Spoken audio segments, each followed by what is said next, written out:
दोस्तों, बजट आते ही हम सबके मन में सबसे पहला सवाल यही होता है, मिडिल क्लास को क्या मिला या मेरी जेब को क्या फायदा हुआ। जब यही तीखा सवाल वित्त मंत्री निर्मला सीतारमण जी से पूछा गया तो उनका जवाब सुनने लायक था।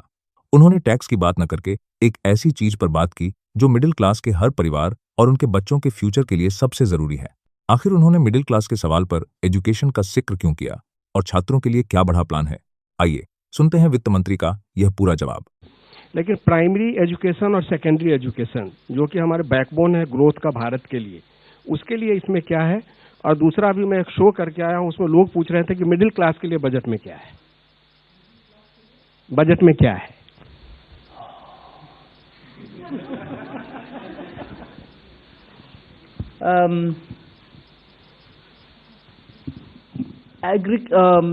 हायर एजुकेशन के लिए जब हम 5 यूनिवर्सिटी हब्स बनाने जा रहे हैं, it is very important to recognise that आज प्राइवेट सेक्टर में यूनिवर्सिटीज बहुत आ रहे हैं। स्टेट्स का मन लग रहा है कि और हायर एजुकेशन सेंटर्स जरूर है, होना चाहिए। इन सब को सुनने के बाद हम हायर एजुकेशन में और ऑप्शंस ले आ रहे हैं जिससे हर तरह का कोर्स उस हब्स में बने। Our students don't need to go out in case उनको वीजा नहीं मिला और बोरोइंग करके जाना है। उस क्वालिटी का एजुकेशन भारत में ही हो, इसीलिए जितने भी स्टेट्स वो क्या बोलते हैं चैलेंज मोड में आकर के बोलेंगे कि हम जमीन देने के लिए तैयार है।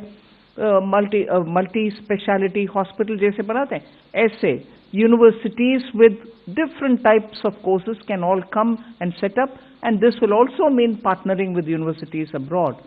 So higher education में जो flexibility के साथ function करना है और हमारे students जो बाहर जा रहे हैं उनको उसी क्वालिटी के एजुकेशन इधर देने का, ये नहीं कह रही हूं मैं कि हमारे यूनिवर्सिटीज में क्वालिटी नहीं है, मगर एस्पिरेशनल लोग को कुछ और सर्टिफिकेट जब चाहते हैं वो सर्टिफिकेट क्यों ना भारत में ही ना मिलना, why don't we provide for it, and इसीलिए वो स्कीम ले आए। So it does not immediately mean that we are not going to be spending on primary and secondary. Primary and secondary में इतनी सारे स्टेट्स के साथ कोलैबोरेट करते हुए पीएम श्री स्कूल हो, नवोदय विद्यालय हो, प्राइमरी से लेकर हायर सेकेंडरी तक बहुत सारे कदम पिछले 5 साल में उठाया गया। न्यू एजुकेशन पॉलिसी आने के बाद उन सबको अभी भी सपोर्ट मिलेगा सेंटर से।